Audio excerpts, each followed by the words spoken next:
এসে বলেছিল যে আমির হামজা অল্প কথা বলে। আরে ভাই, আপনি আমার মতো 3 বছর জেলে থাকলে আপনার শরীরও শেষ হয়ে যেত।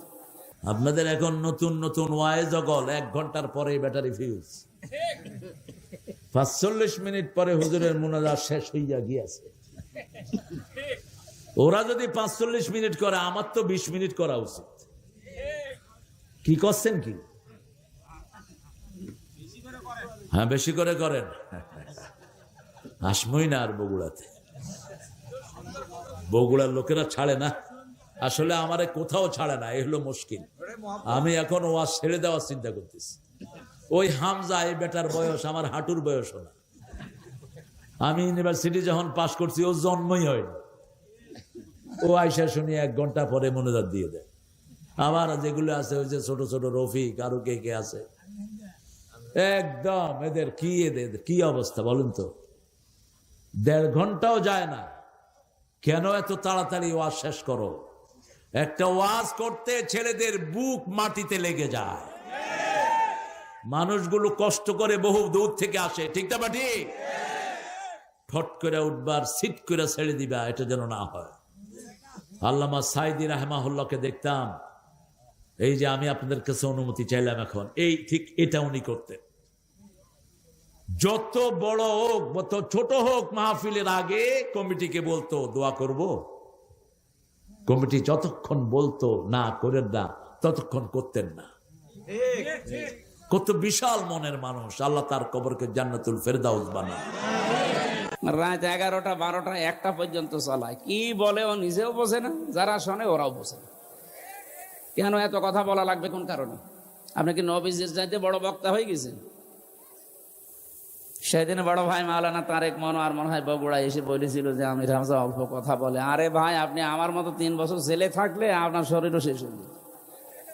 আপনি যে খাওয়া খান, আপনার মতো যদি খাইতে পারতাম তো ওই রকম শরীর হইতো।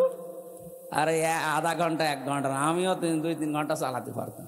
আমার শরীরই চলে না। সত্যি কথা বলছি, যে কোরআন শরীফ আমার সামনে, আমার শরীরই চলে না। এত চেষ্টা করছি স্বাভাবিক হওয়ার। কি পাওয়ার আলে বড়ি দিয়েছে জানেন? প্রতিদিন 2000-2500 পাওয়ারের বড়ি খাওয়া লাগছে। কারণ ভেতরে তো 3 বছর কোনো চিকিৎসা পাইনি। আমি মরে গেলে ওরা ডাক্তারের কাছে নিয়ে যেত না।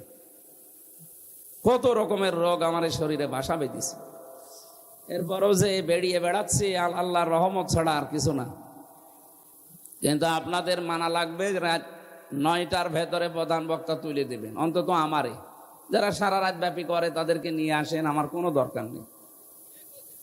এরপরও যদি আপনি কথা ঠিক না রাখেন, আমি কখন থেকে কিন্তু বলছি যে আমার তুলে দিন তুলে দিন, খালি আন্টি শান্টি করছে। রাত 10টা বাজাবে, জীবনেও আমি আসতাম না। আপনি রাত করে কি করবেন বলেন?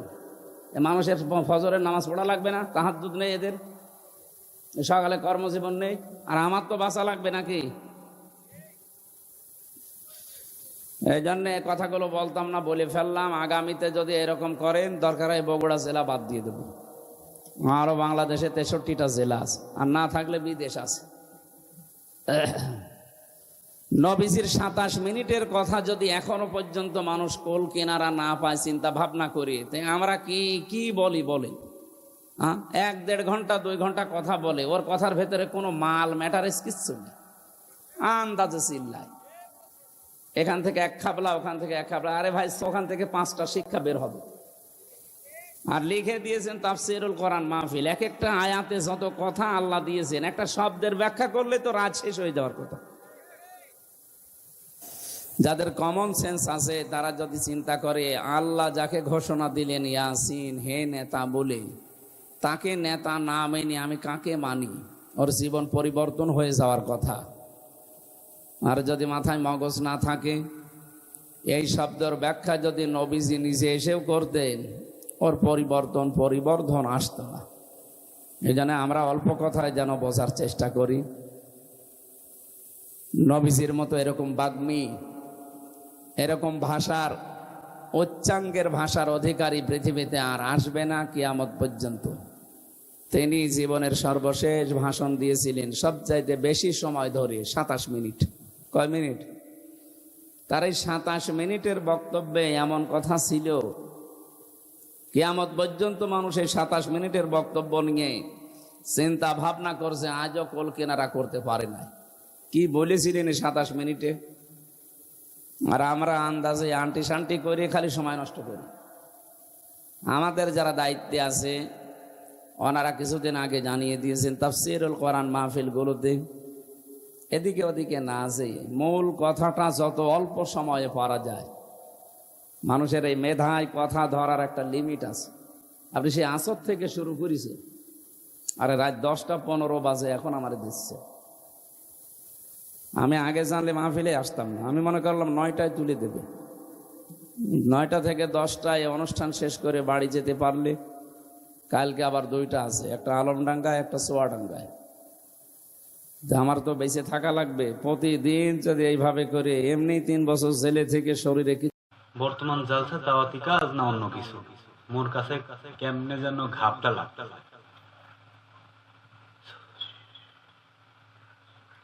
ছোটখাটো বক্তাদের কথা বাদ দিলাম, আপনার তো বাংলার সুপারস্টার সব বক্তা, আমাদের প্রাণপ্রিয় বক্তা আপনারাই আমাদের ধৈর্য শিখান। তাহলে কেন আপনাদের একজনের কথা আর একজনের সহ্য হয় না? একজন না শোনার ভান করলেই তো পারেন,